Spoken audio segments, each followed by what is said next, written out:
right, this is Mr. Dell with a walk through the selections from Federalist 51 that hopefully we started in class together.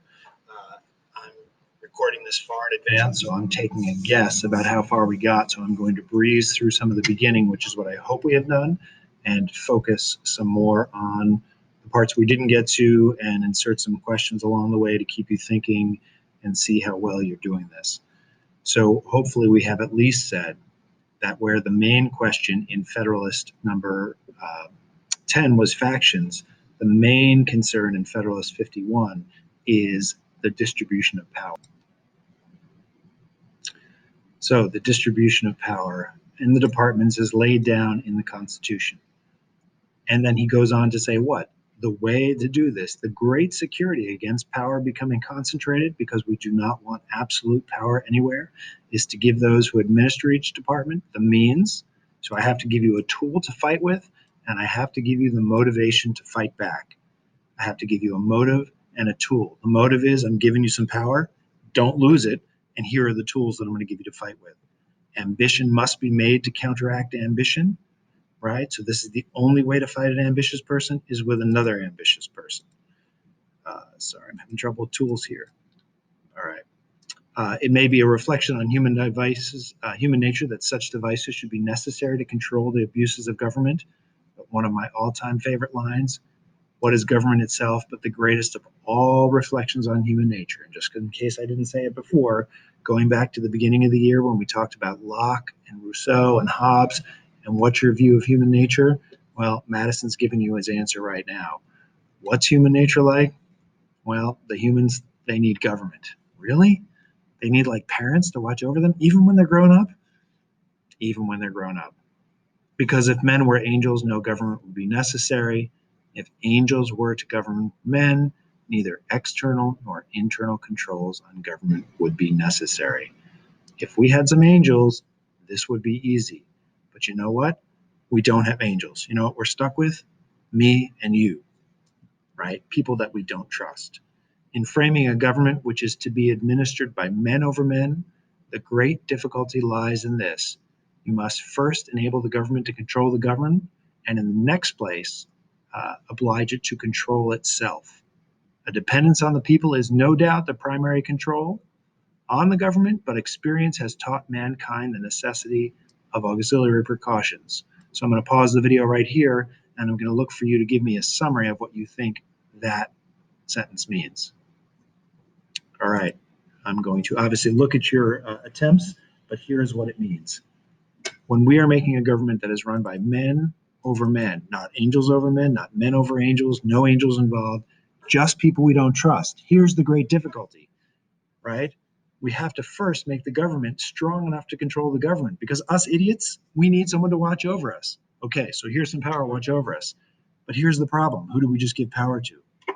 The very people we didn't trust in the first place. It's like going over to a sandbox with 2-year-olds fighting and saying, okay, we need to fix this, and picking one of the 2-year-olds and saying, you're in charge. How's that going to work? So in the next place, it has to oblige itself to control itself. Government has to be strong enough to keep people in line, not weak like the Articles of Confederation, but also it has to be able to control itself, not too strong like a king. The dependence on the people is no doubt the primary control. The primary way we control our government is elections. The government is dependent on us. But history has taught us the necessity, and maybe you know this phrase, maybe you don't, of auxiliary precautions. And auxiliary power is backup power, so we're going to need a backup. For some bizarre reason, I like to read this one out of order, so I'm going to hop down here first. Madison says to us, there are moreover two considerations particularly applicable to the federal system of America, which place that system in a very interesting point of view. First, in a single republic, all the power surrendered by the people is submitted to the administration of a single government. I'm going to stop here and I'm going to ask you to say, whose language is this? What does he mean about surrendering power to a government? Like, what does that mean at all? Hoping you're back and took a guess, the answer is that's a Lockean government. That's where Locke does his government. We get together and say, okay, the government gets this power. And he says in a single republic, we give that to one government. and thus usurpations are guarded against by a division of the government into separate and distinct departments. To usurp means to take something that doesn't belong to you. So the way we prevent the government from usurping things is dividing it into distinct and separate departments. That's in a single republic. You'll notice down here, though, he says, in the compound Republic of America, the power surrendered by the people is first divided between two distinct governments, and then the portion allotted to each subdivided among distinct and separate departments. I'm going to pause here again, and I need to know from you, what are the two governments that we give our power to here in America? Like, how does that work? Okay, so again, you're back, and the two governments I'm hoping you can figure out where we give some of our power to the national government and we give some of our power to the state government. And then with each of those, we divide the power up. So here's the way that I usually show that to people. In a diagram, remember our circle diagrams from earlier in the year? Well, they're back. So in this particular diagram, when I draw this circle, when I draw the bigger circle, this circle over here, it's an enlargement of the circle in the middle. So we're just talking about the power that was given to the government of the United States. That's the only thing we're doing right now. The first thing that we do when we give that power to the government of the United States is to cut it in half, right? We did give it to two separate governments. And he says these two separate governments are the state and the nation. And can you guess the number one job of the nation in this situation? As it turns out, it's exactly the opposite of the number one job of the state. So I'm going to give you a pause there. In this situation, what's the number one job of each of these governments? Okay, I'm hoping that you guessed, or if you're back and you're finding out for the first time, here's the number one job of the nation. Remember, we said we had to give you a motive and the means to fight? Here's the motive. Hey, nation, here's some power. And by the way, those people over there in the state, they're probably going to try and take it from you. Don't let them. You watch them. And your job, watch them. This is like the James Madison School of Parenting. I don't know if any of you were raised in the James Madison School of Parenting like I am. It's like you got two kids at home and there's one piece of cake left or one can of Coke, and you cut the cake into two pieces and you give each kid a piece, and each kid magically says, "Yeah, his is bigger." Right? And I say, what do you do? And kids always say, you eat the cake yourself. And that's the Hobbes School of Parenting. This is the Madison School of Parenting. And the Madison School of Parenting works like this. You go over to kid one, which in this case might be the nation. And you say, all right, nation, here's the knife. You are the official cutter of the cake. And the nation gets all excited, like, wow, I have the power of cutting. And he says, yeah, before you get too excited, I want you to keep this in mind. State, you are the chooser. After nation is done cutting and he can make as many adjustments as he wants, you pick your piece first. And all of a sudden, nation now all of a sudden says, oh, my power is not so great anymore. Why not? Because I divided the power between two sides, right? So what is nation's motivation now? Nation gets out his micrometer and makes sure that cake is as damn close to half as humanly possible. And what's state's job? Punish him when he screwed up. Ha! Take the bigger piece, right? And now if the kids complain to you, right? If nation says, nah, my piece, you cut it. And if state says, Mike, you chose, I'm out. This is all your headache now, right? I'm out of this whole mess. It is the James Madison School of Parenting. Very clever man, that James Madison. Okay, so, but he doesn't just say that. He then says the portion allotted to each is subdivided among distinct and separate departments. And I'm hoping by this point in your life that you've had the basics of government. This is something you were taught at some point a long time ago. You probably don't even remember. How many pieces do we cut each side into? And the answer is 3. The same number of bites it takes to get to the center of a Tootsie Roll. And what are these 3 pieces that we cut this into? Well, we have names for them. We call them L, E, and J. And it's the same on this side, J, L, and E. You know what those things are? It's the executive, the legislative, and the judicial branches of the government. And you know what the number one job of the judges and the president is? Watch the legislature. They're up to no good. You know what the number one job of the legislature and the executive is? Watch the judges. They're up to no good. The number one job of the president, the whole side over here, watch them. You watch them. You watch them. So as you notice here, and probably what will be required to be written in your summary about 51, is he says to you what here? Hence a double security rises to the rights of the people. The governments will control each other at the same time that each will be controlled by itself. The nation and the state will control each other as well. Internally, they are controlling themselves. Now, there are fancy names to these that go beyond just this general term that I've talked about here. And there's a fancy name for this line down the middle, which you already should know because I told you in another context, but rarely do people remember because they're like, oh, we did say that.